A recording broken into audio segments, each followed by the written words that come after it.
Hi, everyone. I'm Jon Leiberman, and this is I'm Thinking Of, a show that tackles the hot button B2B issues of the day. On today's episode, I'm thinking of a cookieless world, and we have Gareth Noonan, the GM of advertising for Demandbase, joining us. Nobody better to talk about this. So, Gareth, let's get right to it. Talk about the cookieless world. What is it going to look like?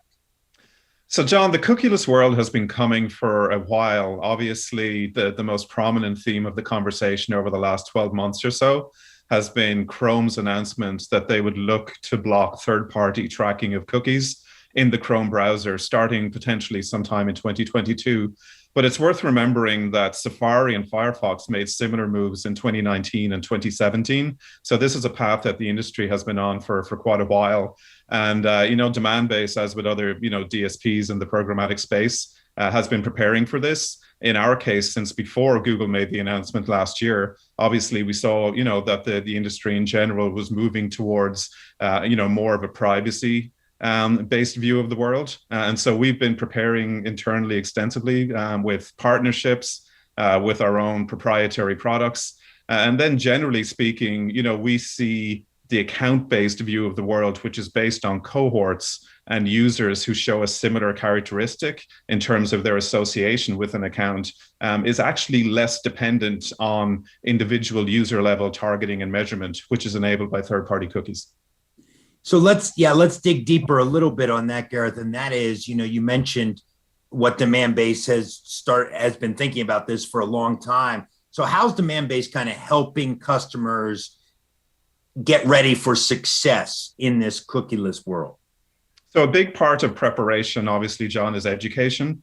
And, we've been doing an extensive series of calls and sessions with our customers and with our prospects to educate them on, generally speaking, what this means when third-party cookie tracking and measurement is no longer available, but also to educate our customers on exactly what we are doing internally.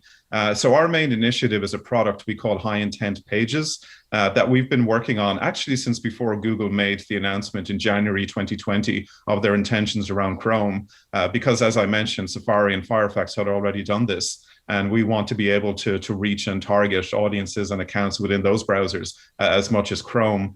And so High Intent Pages is our product that basically switches intent tracking and bidding from a cookie dependency to more of a hyper-contextual approach, where we look at the profile of an account, the characteristics of an account, and then we look at how those characteristics perform on a given page within our site list. And so when we see an account with similar characteristics land on that page again, we have a bidding model and we have a history, and there's no cookie involved, and we can continue to do intent-based bidding.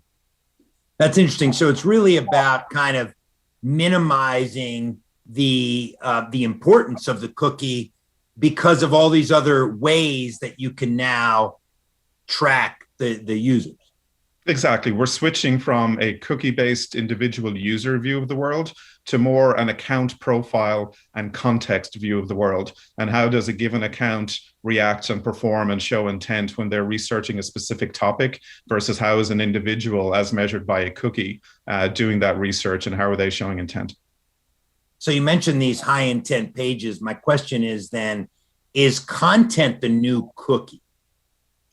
I think that's a way of looking at it, John. It's not just content, but it's also context and cohorts.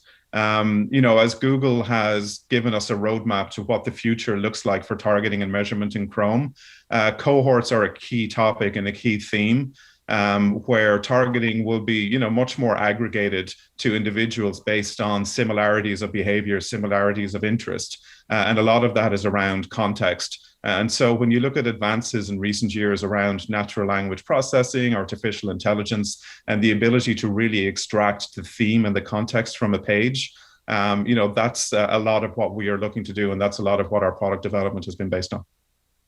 And Gareth, finally, when you're talking to customers, what are their kind of top concerns? And then how do you address those as it relates to this cookieless world? John, I'd have to say, I think a top concern is uncertainty. And there continues to be a lot of uncertainty around timing and around the specifics of what, post-cookie bidding will look like. Obviously, Google released a privacy sandbox after they made this announcement in January of last year, where a combination of Google engineers and also the ad tech ecosystem in general can send proposals, can debate proposals, can share code. And we're starting to see capabilities for testing actually come out of the sandbox for some of the specific concepts like cohorts, like bidding in the browser as opposed to bidding on a distributed server.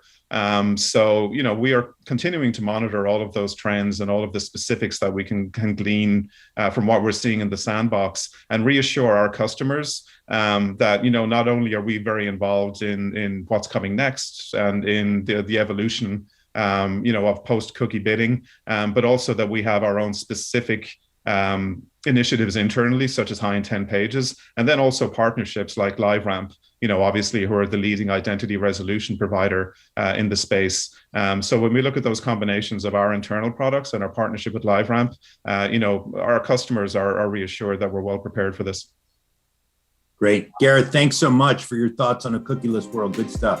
Absolutely.